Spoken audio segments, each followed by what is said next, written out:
Hello, everybody. My name is Russell Vinik. I'm Medical Director of GBS Benefits and want to take a few minutes today to talk about memory loss and prevention of memory loss. So with that, I'm going to jump right in and I'm going to share my screen and hopefully you're seeing my slides. So a few things I want to cover today. First of all, we'll talk a little bit about the types of dementia. There's Alzheimer's, and then there's vascular dementia, and then there's a lot of other causes of dementia and memory loss.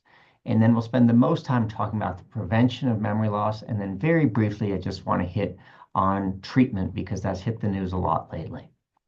So first of all, let's talk about the causes of memory loss. Alzheimer's is by far the biggest cause of memory loss, about 60 to 80% of cases of dementia. And there's a lot of predisposing factors that make somebody more likely to get it. Number one, age, particularly once people get above age 80. The genetics and family history is a little bit more complicated. In general, it doesn't necessarily run in families, with the exception of early onset dementia, which is a subset of people who can get dementia below age 65. That is inherited in an autosomal dominant fashion, meaning that if your parent had it, you have about a 50% chance of developing that type of dementia. But it's also a much more rare form of dementia. Then there's a lot of other factors that contribute to one's risks. So cardiovascular disease, diabetes and obesity, high blood pressure, history of head injuries and concussion, depression, and then there's a lot of social and lifestyle factors. But one thing you'll notice is when people get screened for dementia, we're looking a lot for reversible factors like depression and a few others we'll get into later. So other causes of memory loss, the next biggest is called vascular dementia. So if you think about it, that's the same condition that causes buildup in your organs and causes heart disease, kidney disease. That will also cause plaques to build up in your brain and cause shrinkage, and that can cause dementia as well. There's other types like Lewy body dementia, which is a form of dementia where people develop Parkinsonian type of features. It's caused by a buildup of a certain type of protein in your brain. And so we'll see people with movement disorders and memory loss. Frontotemporal dementia is also another subset. And then there's a lot of structural things, like if you've had a history of concussion or brain tumors or brain bleeds. One of the things as part of a standard workup for dementia is imaging of the brain. And sometimes you see things that are unexpected. You might see a tumor. I've seen people who had a chronic subdural bleed, and that maybe contributed to their memory loss. There's other treatable conditions that are part of standard workup. So untreated thyroid conditions, liver disease, kidney disease can cause memory loss, and those are often relatively easily treated. Alcohol and drug use, and then nutritional deficiency, most particularly in the United States, is vitamin B12. In other countries, B1, B6 deficiencies can be more common in people without good nutrition. So we'll start with the bad news. So according to the National Institute of Aging, and I'm just going to read this verbatim because I think it's important. Currently, there are no drugs or lifestyle approaches that can prevent Alzheimer's or related dementia. In the meantime, leading a healthy lifestyle, including controlling blood pressure, physical activity, making healthy dietary choices, can help reduce your risk of a lot of chronic conditions and may help reduce your risk of dementia. So we're going to dig a little bit deeper into that.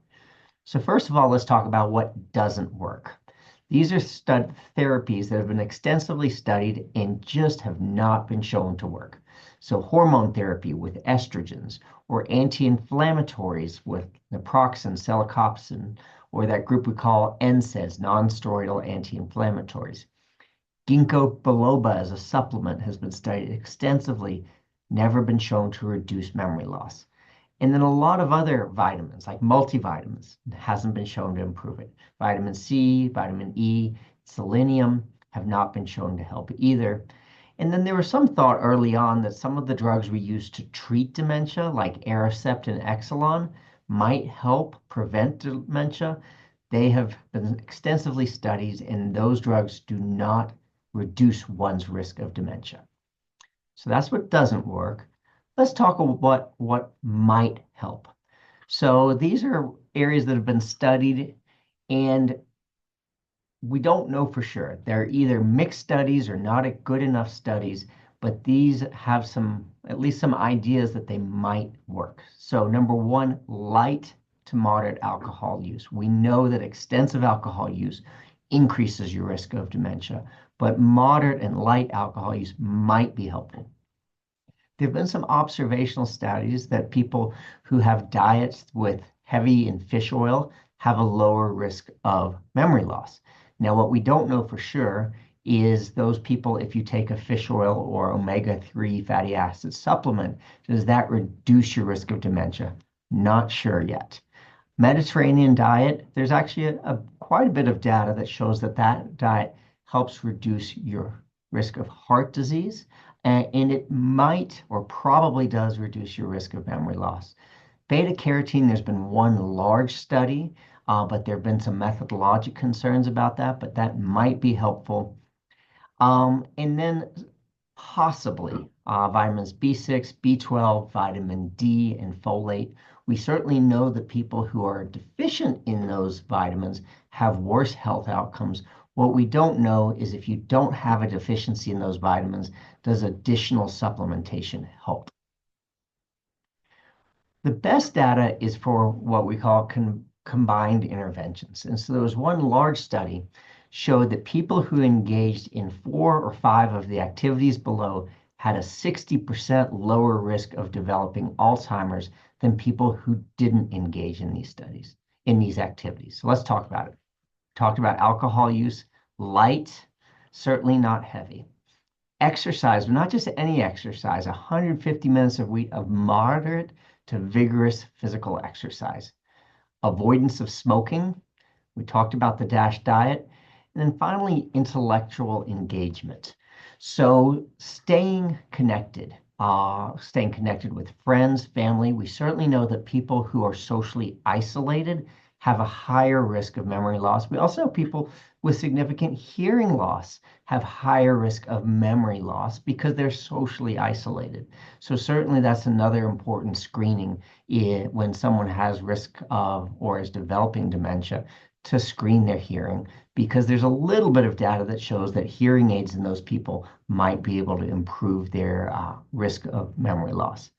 And then finally, mentally stimulating hobbies like quilting, photography, music, theater, dance, creative writing. So these are all very stimulating. What hasn't been shown to work is any of these computerized game type of things that try to train your brain. They might help. They certainly won't hurt, but the data is not convincing. But if you combine all of these together, that significantly reduces your risk of memory loss.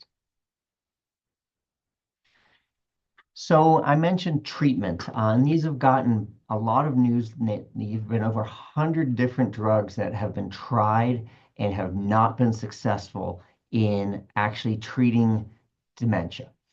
2 recent drugs, lecanemab and donanemab, were approved by the FDA. What they do is they target the buildup of amyloid protein deposits in the brain. They're indicated for mild dementia. And what they do is they slow the rate of cognitive decline. They do not reverse memory loss, but they slow the rate of decline by about 27 to 29%. So that's real. It's not massive, but this is the first set of drugs that have actually shown that they can get at this amyloid protein, which seems to be highly correlated with dementia. But these drugs are expensive. They require IV infusions every 2 to 4 weeks. They require specialty referral, usually a PET scan, sometimes a lumbar puncture as well, to see if you have the appropriate genes and whether you would qualify for these drugs. And then people getting treatment require serial MRIs, because one of the big side effects of these drugs is they cause micro brain hemorrhages. Sounds scary, but if they're monitored closely, they the drug can be stopped. But these people do require this serial imaging to prevent any bad effects from the drugs. So finally, let's just think about this a little bit more. A little disappointing that there's no great therapy, but let's focus on the whole body, not just the brain. Everything is connected. So what we do know is that healthy lifestyles, including exercise, healthy diet, moderation of alcohol, not using tobacco, and social interaction leads to better overall health and well-being, and probably also better brain health. So I really appreciate you all taking time with me today, and we look forward to having another recording in the future.